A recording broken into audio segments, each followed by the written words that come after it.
बांग्लादेश में हिंदुओं पर हिंसा के बीच आतंकी हमले का अलर्ट जारी किया गया। नए अपडेट में ब्रिटिश सरकार ने साफ कहा है कि आतंकी बांग्लादेश में हमले की फिराक में है। मतलब साफ है कि जिन कट्टरपंथियों के इशारे पर यूनुस सरकार हिंदुओं पर जुल्म कर रही है, अब वही बांग्लादेशी सरकार के लिए नया खतरा बन चुके हैं। क्या ढाका में आतंकी हमले का खतरा मंडरा रहा है? क्या बांग्लादेश खुद तबाही के कगार पर है? क्या बांग्लादेश में हिंदुओं पर ट्रिपल अटैक हो सकता है? बांग्लादेश के लिए आज ये सवाल सबसे अहम है, क्योंकि ब्रिटेन ने बांग्लादेश के मौजूदा हालात को लेकर हैरान करने वाला खुलासा किया है।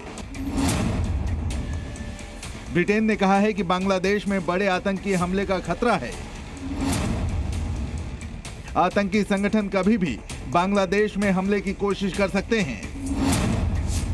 UK foreign Commonwealth and development office यानी FCDO ने डिटेल रिपोर्ट पब्लिश की है,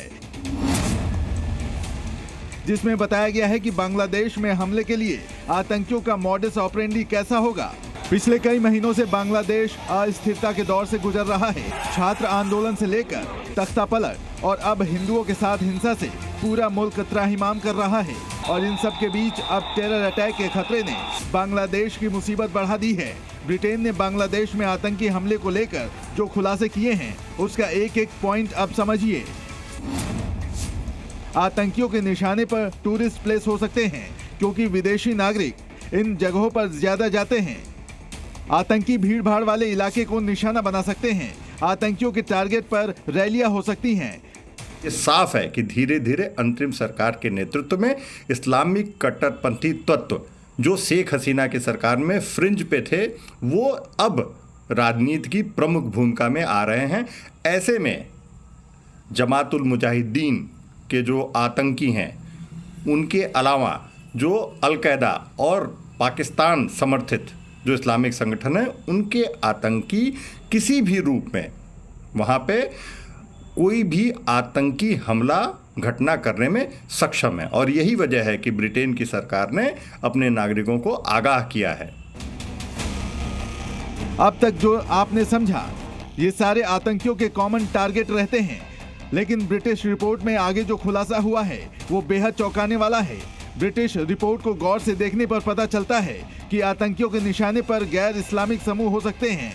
बांग्लादेश में आतंकियों के निशाने पर धार्मिक इमारतें हो सकती हैं। रिपोर्ट बताती है कि आतंकी ऐसे लोगों को निशाना बना सकते हैं जिनके विचार और जीवन शैली इस्लाम के उलट है। ब्रिटिश रिपोर्ट में कहा गया है कि अल्पसंख्यक धार्मिक समुदायों के खिलाफ बांग्लादेश के बड़े शहरों में IED से अटैक भी हो सकते हैं।